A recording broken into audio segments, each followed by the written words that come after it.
China has lent billions to governments around the world. A lot of these loans were given in secret. We're calling them China's hidden loans. And they're burning a hole in the pockets of the borrowers. If China's economy collapses, these countries will all suffer. And that's just part of the problem. Hidden debt hurts all of these countries. Let me give you the example of Indonesia here. Indonesia wanted to build a railway line. So it borrowed money from China. It was a very bad idea. Indonesia is learning the hard way. It took $4.5 billion from China for this railway line. The project was launched in 2015. 6 years later, the cost of the project has shot up to well over $8 billion. From $4.5 to $8 billion, almost double of what was initially agreed. Now, what do? You cannot abandon the project midway. So Indonesia is dipping into its own state budget to pay for this railway line. And this could be just the beginning of its troubles. Most of the money Indonesia has borrowed from China is off the books. It is hidden debt. It is not reflected in official books. Officially, Indonesia owes China close to $5 billion. Unofficially, Indonesia reportedly owes China close to $23 billion. That's $18 billion of hidden debt. 78% of Indonesia's debt to China is hidden. Who took these loans? Indonesian government entities. And these are very risky borrowings. The loans were given without sovereign guarantees, meaning if the borrowers go bankrupt, the Indonesian government will face pressure to bail out. They will have to pay that money. It's a trap.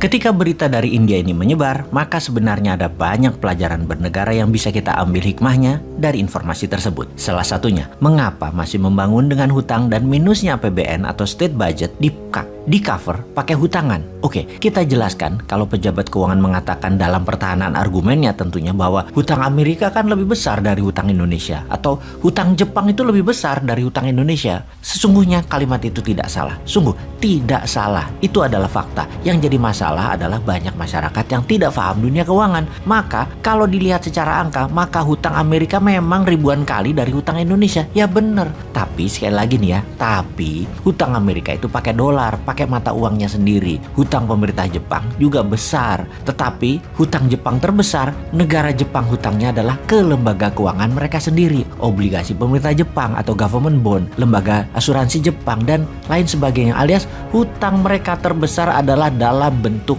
yen. Sementara hutang Indonesia adalah pakai mata uang asing, terutama dolar. Inilah mengapa kita harus mengubah cara bernegara di dalam nomenklatur keuangan negara. BI bukan lembaga tertinggi penerbit uang. Saat ini, masa pemerintah ngutang ke BI, jadi kesannya negara kurang uang. Sahabat, negara itu tidak pernah kekurangan rupiah. Harusnya BI yang pinjam ke negara. Jadi bukan surat hutang negara namanya, tapi surat hutang pemerintah atau government bond. Kalau sekarang negara ngutang ke BI, coba bayangkan, kok negara ngutang sih? Negara itu kaya. Oke lah, kita nanti detailkan pada saat New Mind pegang mandat. Kembali ke pemikiran negara harus ngutang jika APBN minus, juga dalam membangun harus berhutang seperti kantor berita India laporkan tersebut. Kita berikan ilustrasi pakai bahasa sederhana, bahasa bisnis sehari-hari dari pengalaman pribadi. Tujuannya agar sahabat mengerti banyak sudut memahami bagaimana berhutang, mengapa di otak pejabat negara hutang itu penting, dan lain sebagainya dalam sebuah serial pembahasan. Dalam laporan media banyak ghost town di Tiongkok. Apa itu kota hantu?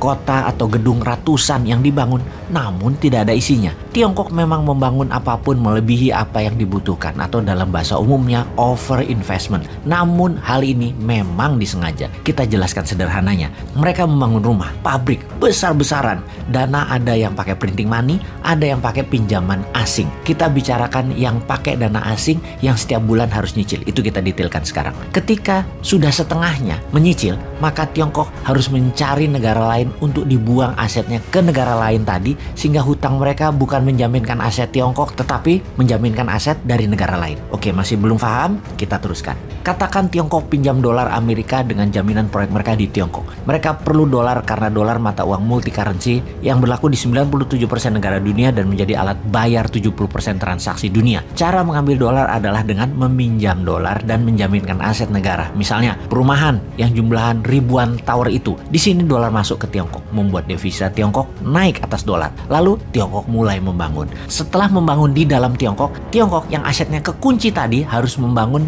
ke negara lain. Sekali lagi, harus membangun ke negara lain. Nah, karena itu Tiongkok punya 3 cara untuk menaklukkan sebuah negara yang telah Bosman ulang-ulangi ceritanya berkali-kali. Setelah takluk, maka negara yang pejabatnya terbeli, medianya terbeli, dan politikusnya terbeli, mulailah dikendalikan negara tersebut. Disuruhnya membangun, dibangunin tepatnya, dan untuk proyek manapun harus bayar pakai dolar Amerika. Ini sebagai modal mereka bayar hutang dolar dan memenuhi kebutuhan dolar Tiongkok. Negara tersebut bahkan harus over investment. Katakanlah negara tersebut adalah Papua Nugini. Jalan tol, jembatan, rel kereta api keliling Papua Nugini, 3 lapis kalau perlu, pelabuhan udara, pelabuhan laut, bangun kota, pusat industri, dan pusat ekonomi, bahkan ibu kota kalau perlu dibangun baru. Jaminan dari negara Papua Nugini ini adalah aset yang sesungguhnya menjadi jaminan terhadap dolar, pinjaman yang Tiongkok awalnya meminjam dari Amerika atau dari negara lain. Jadi kalau diringkas, printing money proyek negara yang mengerjakan itu BUMN-nya Tiongkok. Pinjaman dana dari luar negeri juga BUMN Tiongkok yang mengerjakannya.